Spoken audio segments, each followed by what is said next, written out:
Thank you very much for coming here. It's an honor for me to come and lovely to see so many people from back home. At its heart, opposition is the voice of people. Where and how can I raise issues of the people of India?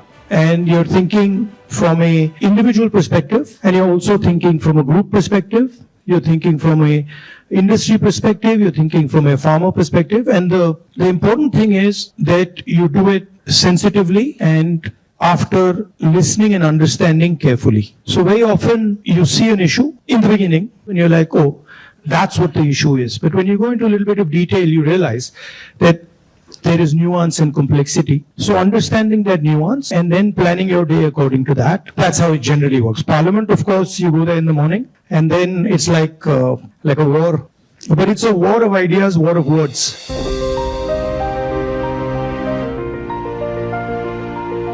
Foundation of modern India is the constitution. What people understood in the election clearly, and I saw it happening. When I used to raise the constitution like this, people understood what I was saying.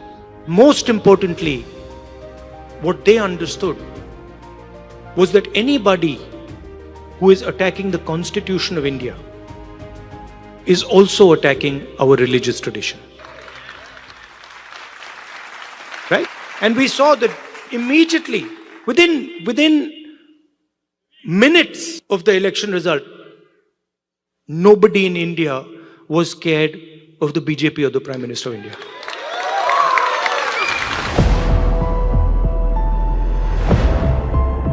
If we talk about a nation that is going to progress, and if we talk about India becoming a modern nation, we have to ask the question about participation of 90% of our population.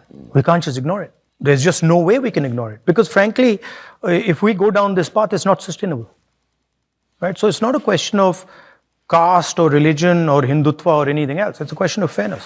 This is now an unstoppable idea. So the real question for the 21st century, the Chinese have placed a production vision on the table. It's a non-democratic production vision. Can the United States and India answer that by placing a vision for production in a democratic, free society? Okay. And I think that's where a lot of answers lie. So the vision would be more of a decentralized production system.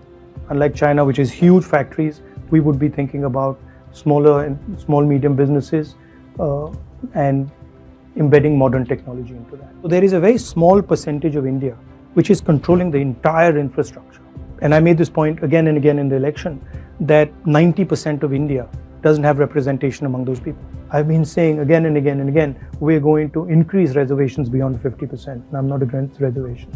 You have come from one union of states and you've come to another union of states. And you are our ambassadors. You're the bridge between these two great unions of states. And you make us very proud because we understand what it meant for you to come here. You came with humility, you came with respect, and you came with affection. You became part of the United States. I'm sure you're proud of India and you're proud of the fact that you live in America.